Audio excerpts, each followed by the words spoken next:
കനത്ത മഴയെ തുടർന്ന് മണലൂർ പഞ്ചായത്തിൽ വ്യാപക വെള്ളക്കെട്ട്.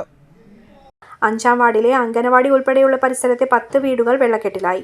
ഈ പ്രദേശത്തു കൂടി കടന്നുപോകുന്ന ഇറിഗേഷൻ കനാൽ കര കവിഞ്ഞ് ഒഴുകുന്നതുകൊണ്ടാണ് വെള്ളക്കെട്ട് രൂക്ഷമായത്. പ്രദേശത്തുകൂടെ കടന്നുപോകുന്ന ഇറിഗേഷൻ കനാൽ ഇടിഞ്ഞതാണ് ഒഴുക്ക് നിലച്ചത്. ഇതിനു പുറമെ ഫലവൃക്ഷക്കൊമ്പുകളും മറ്റും വന്നടിഞ്ഞ് കനാലിന്റെ ആഴം കുറയുകയും ചെയ്തു. കാഞ്ഞാണി ഗുരുവായൂർ റോഡിലൂടെ കടന്നുപോകുന്ന ഇറിഗേഷൻ കനാൽ 1 കിലോമീറ്റർ ദൂരത്തിൽ ശ്മശാനം വരെ അടിയന്തരമായി ശുചീകരിച്ച് ഒഴുക്ക് സ്ഥാപിക്കണമെന്ന് മണലൂർ പഞ്ചായത്ത് ആസൂത്രണ സമിതി അംഗം ജനാർദ്ദനൻ മണ്ണുമ്മൽ ആവശ്യപ്പെട്ടു. കാഞ്ഞാണിയിൽ നിന്ന് ഏകദേശം 1 കിലോമീറ്റർ അകലെ കണ്ട് കടന്നു പോകുന്ന ഒരു കനാല്, PWD റോഡിൻ്റെ സൈഡിൽ കൂടെ പോകുന്ന കനാല് ആനക്കാട് ശ്മശാനത്തിൻ്റെ അവിടെയാണ് ഇത് അവസാനിക്കുന്നത്.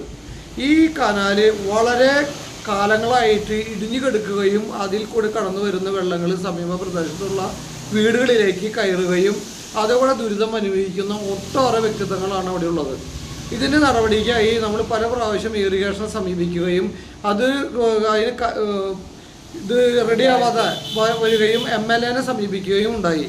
അതിനെ തുടർന്ന് അതൊരു പ്രൊജക്റ്റ് രൂപീകരിച്ച് അതിന് നടപടി എടുക്കാമെന്ന് പറയുകയുണ്ടായെങ്കിലും പിന്നീട് വർഷങ്ങൾക്ക് ശേഷമാണ് ഇപ്പോൾ അതിനൊരു അനന്തര നടപടിയായിട്ട് മുന്നോട്ട് വന്നത്.